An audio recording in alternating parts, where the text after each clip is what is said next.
Jadi kalau dalam bahasa sederhananya pemimpin itu kan mesti sayang sama rakyatnya. Nah sekarang rakyat mau pergi haji nggak bisa pak. 38,5 triliunnya udah entek, udah kanyut.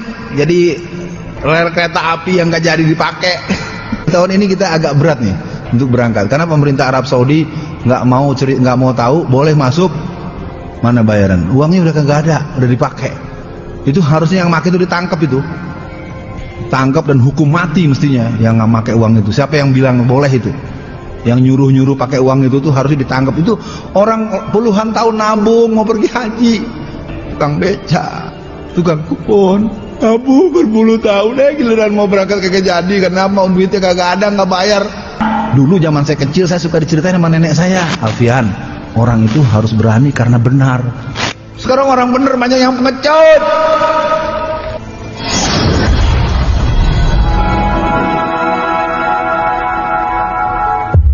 Saya ingin katakan, pertanyaan Bapak sudah Bapak jawab sendiri dengan pernyataan yang ingin saya katakan.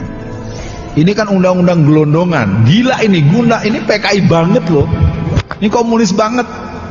Bayangin orang bisa dipecat semaunya, nggak dapat pesangon. Wah ini kalau kita baca, saya baca kajian akademiknya apa bagus sekali. Waduh, saya bilang, saya nggak paham ya, di negeri ini ada pemerintah bikin peraturan yang isinya untuk menyengsarakan rakyatnya total. Saya nggak ngerti lagi pak. Jadi kalau kita baca Quran udah benar-benar, tadi imam kita udah bacain Quran ayatnya bagus.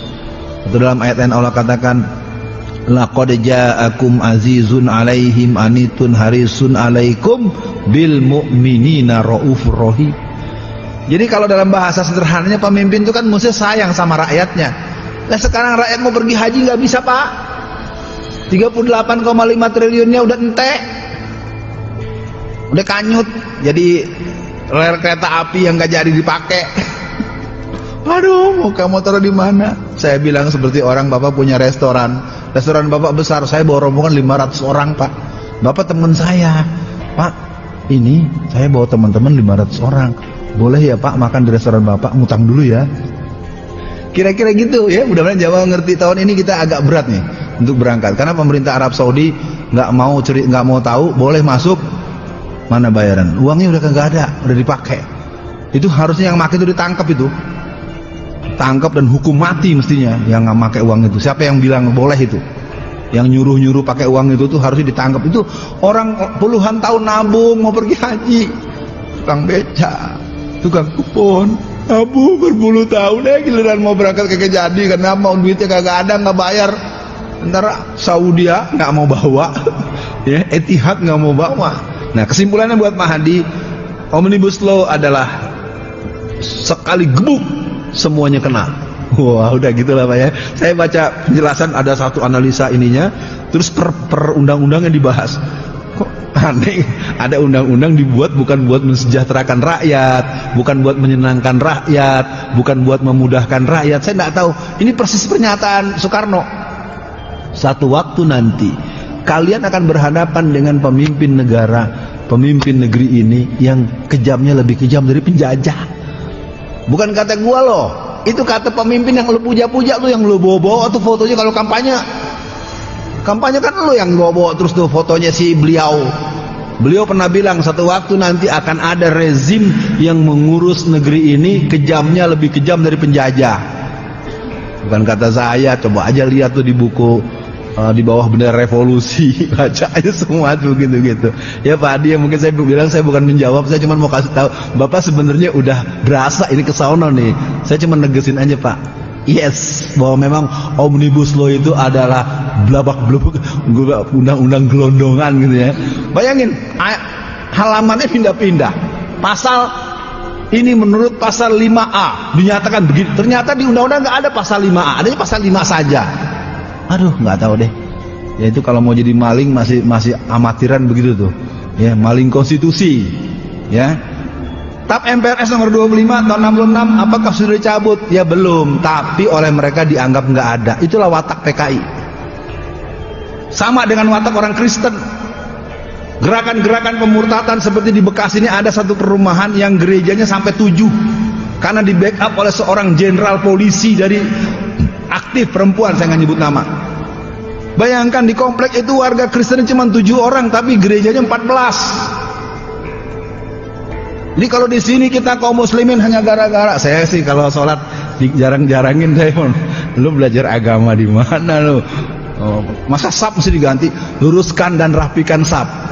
Dalilnya baru ya. Orang luruskan dan rapatkan sab sih, ya. Tapi itu mungkin yang bisa nerangin Bang Ihsan lah ya. Bang Ihsan Tanjung, kalau saya nggak bisa nerangin. Ntar ribut lagi sama pengurus DKM, apalagi sama pimpinan pusat Muhammadiyah. Waduh, ya, udahlah.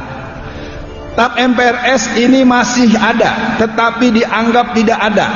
Nah, kalau sudah begitu nanti kita secara sistematis mereka akan cabut. Kalau TAP ini dicabut, apa akibat? Yang pertama, berarti PKI tidak salah. Nah, sekarang ini sudah terjadi yang namanya pemberian uang santunan melalui SKKPH. SKKPH ini adalah surat keterangan korban pelanggaran HAM berat yang dikeluarkan oleh Komnas HAM, dan mereka mendapat uang persatuan waktu. Ini keterlaluan, kurang ajar ini. Ini Komnas HAM-nya harus dicari siapa nih orang yang mengeluarkan surat itu. Bayangkan Pak, perampok ke rumah Bapak, maaf ya Pak, ini bohong-bohongan, merampok rumah Bapak, memperkosa anak Bapak, membakar rumah Bapak, lalu dipanggil ke kantor polisi, dikasih hadiah. Itulah kira-kira kalau menurut saya ini. Karena ini orang-orang PKI ini banyak yang senyum-senyum. Kenapa? Karena kita aja seperti yang tadi Bapak yang ketiga tadi Pak, al-wahan hubbud dunya wa karihatul maut. Karena kita memang benar tapi kita diam. Dulu zaman saya kecil saya suka diceritain sama nenek saya, Alfian, orang itu harus berani karena benar. Sekarang orang benar banyak yang pengecut. Benar sih, tapi jangan gitulah. Kita kan yang penting benar, baik-baik saja. Mana ada cerita orang jahat mau baik-baik saja, lawan. Maka dihancurkan dulu yang nahi mungkarnya FPI. FPI-nya bubar, maka diumumkanlah bolehnya investasi minuman keras. Lalu kemudian dianulir, tapi lampirannya doang. Iya, tapi bohong. Gitu ya.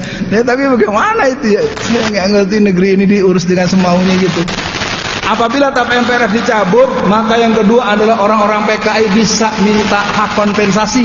Tadi sudah kita bahas, 500 orang mendatangi Pengadilan Negeri Jakarta Pusat, mereka minta ganti rugi satu orang 950 juta sampai 2,5 miliar per orang, total sekitar 25 sampai 40 triliun, karena mereka mengklaim punya anggota 20 juta orang. Udah jahat, udah rampok, membunuh. Jadi kalau nanti kita mencoba membaca buku ini, kita tidak bisa lagi. Ini penulisnya baru 2 bulan lalu meninggal, Anap Afifi. Ini buku menceritakan tentang banjir darah, kisah nyata aksi PKI terhadap kiai, santri dan kaum muslimin. Bagaimana mereka tahun 1948 menyerbu pesantren Sabilil Muttaqin.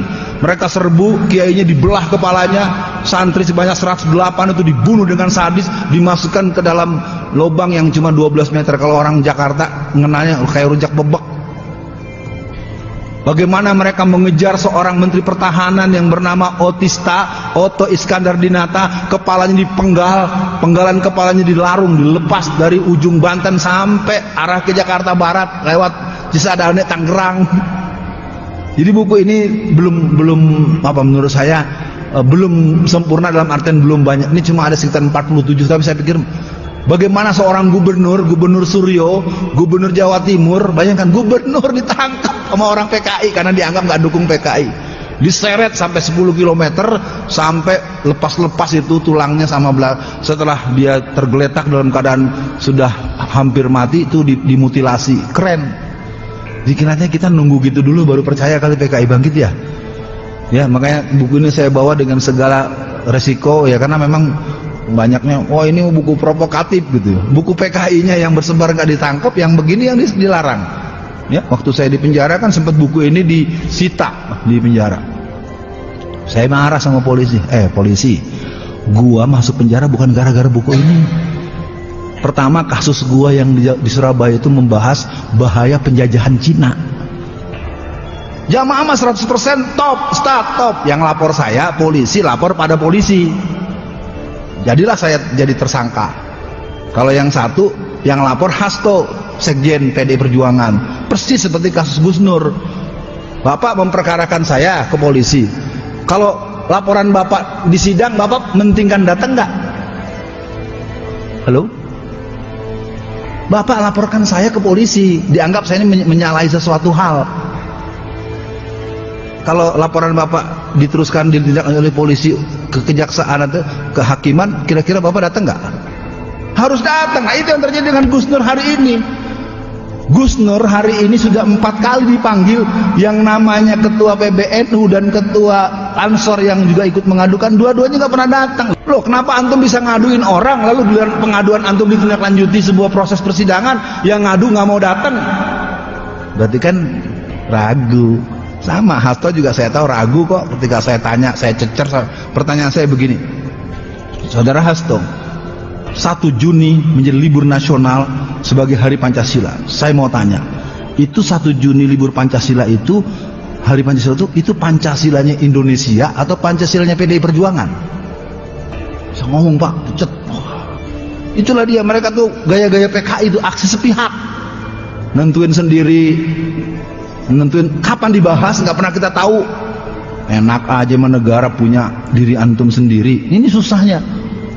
Nah, jadi kembali TAP MPRS itu, yang pertama dia akan menyalahkan TNI dan umat Islam dan umat beragama saat itu ya. Sekarang umat beragama lain nggak kedengeran lawan PKI. Yang Islam pun ya FPI-nya udah dibubarin, udah nggak terlalu kenceng lagi. Walaupun saya dianggap menguasai seluk-beluk PKI, kan saya tidak punya masa. Ya, saya cuma berani nantangin siapapun, saya berani terus terang aja dah. Syaratnya 2 ya, jangan pakai pasal, jangan pakai fisik. Ini sini juga kalau ntar mau pulang mau adu sama saya, ayo live Pak. Ya, mungkin ada bapak yang nganggap PKI nggak ada, bapak mau umurnya 115 juga saya layanin dah. Saya akan sebut namanya, alamatnya siapa, orangnya di mana, kerjanya apa, pengkaderannya apa, instansinya apa. Saya terangin ntar sekalian dah. Tapi syaratnya 2, jangan mukul, jangan pakai pasal. Nah, kalau itu ada yang bisa memenuhi syarat itu, tinggal kasih tahu saya akan hadir. Yang ketiga, apabila TAP MPRS nomor 25 atau 66 dicabut, maka secara otomatis akan terjadi hak eksistensi. Maka pada pemilu kemudiannya, partai yang beraroma atau berlambang palu arit diperbolehkan untuk ikut pemilu demi hukum. Ya, nanti bisa kejadian Pak, berkibar bendera Pak harus di mana-mana.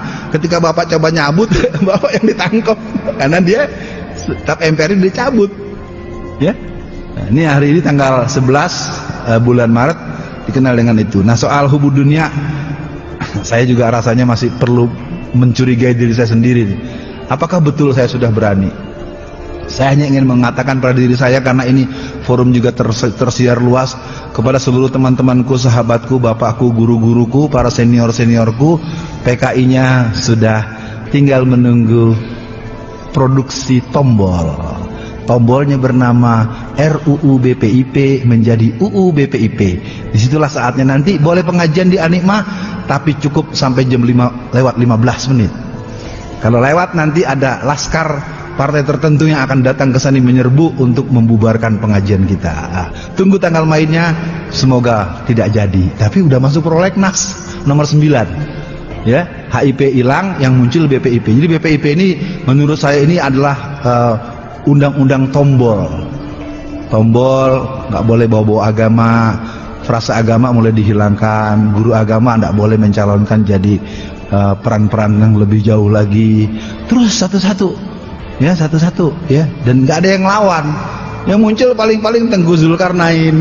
Itu kalau kita atu-atu, yang lain pada diem-diem. Nah, kalau Ustaz Alfian Tanjung dianggap udah pernah kalah. Ya, beberapa teman-teman saya, lo kalah, udah pernah dipenjara lo. Ya, saya tidak mau banyak komentar. Saya ingin katakan kalau diminta dengan tema ini, saya terangkan apa adanya. Untuk itu cukup dulu. Mudah-mudahan tidak terlalu berlebihan. Silakan disesuaikan dengan kebiasaan. Semoga bermanfaat. Apabila ada kesalahan dan kekurangan, boleh ditinggalkan di kolom komentar di bawah. Dan jangan lupa di-subscribe channel Teguh Potret. Terima kasih. Assalamualaikum warahmatullahi wabarakatuh.